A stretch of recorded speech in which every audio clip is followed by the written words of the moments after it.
All right, Donovan. First off, just talk a little bit about the expectations for this South team because as we were talking off camera, you guys have a lot of D1 talent, especially on the defensive side of the football. Oh, man, our expectations are high this year, higher than ever.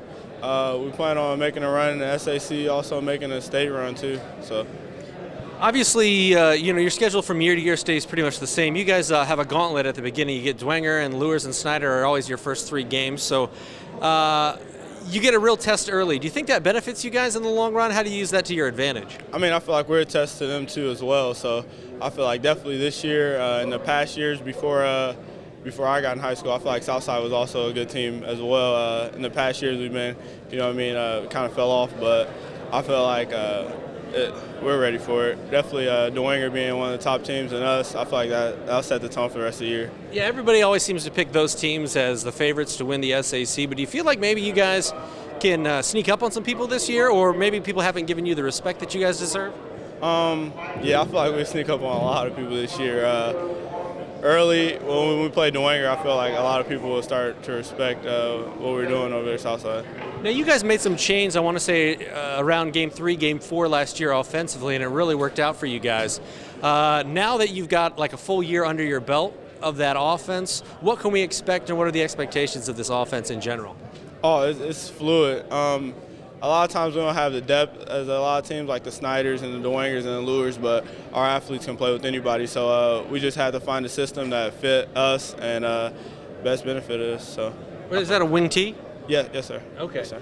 Final question. Just talk about what you have seen from this team in the offseason that's impressed you and makes you pretty optimistic heading into this season. Just understanding that change equals change, and to do what we want to do this season, we have to change what we did last season, and to be winners and to win championships. Eddie Fields, Southside head coach, joining us now. And Coach, you guys made some strides last year. How do you continue the progress that you've made at Southside in your 3rd season as the head coach of the Archers? Well, I think we just got to keep doing the things we've been doing, working hard in the off season, asking the kids to represent the school well, doing things right in the classroom. Well, we talk a little bit about developing champions to win a championship, and our kids really have, and I was saying this to a couple guys earlier, have transitioned the expectations as far as before the coaches kind of set the tone, but now our older guys, Donovan and Nathan, and we got a kid, Deontay Walker's a great leader. These guys are kind of the ones setting the tone from the bottom up, and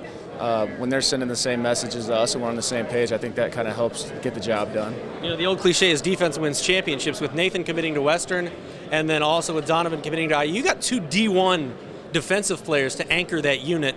What is it about this defense that has really impressed you heading into this 2013 season? Well, one, defensively, we returned 7 starters. You got Donovan, who's a stud, and Nathan as well. But we also have a kid, Shaitan Harris, that's a lockdown corner. He's got some D2 offers that we think may end up D1. And then, really, our best defensive football player is a kid named Deontay Walker that played linebacker for us last year, but we're going to move him back to free safety. But with 7 returning starters and 2 or 3 guys who had seen some time, I think the experience is just really going to be huge for us on that side of the ball. Now, Trey's your quarterback coming back, correct? And you guys moved to a wing tee offense about, I want to say, week 3, week 4, sometime in the season. Now having, and that was a lot of success, now having played in that system for a full year and going into this year with that system in mind, do you feel like you guys are kind of ahead of the game compared to last year offensively going into this year? Yeah, absolutely. The one thing is we lost 7 starters on offense, but we think we plugged the gaps pretty good there. The good thing about we run kind of a double wing tee hybrid, but the good thing about it is it's easy to get the ball in our playmakers' hands. You got a kid like Trey Masson, who's 4.0 student, smart, just runs the offense and gets it to those guys who can make plays. But yeah, I think having the experience in the offense for the year and then getting the summer and scrimmaging in it, I think that should help us take pretty big strides there.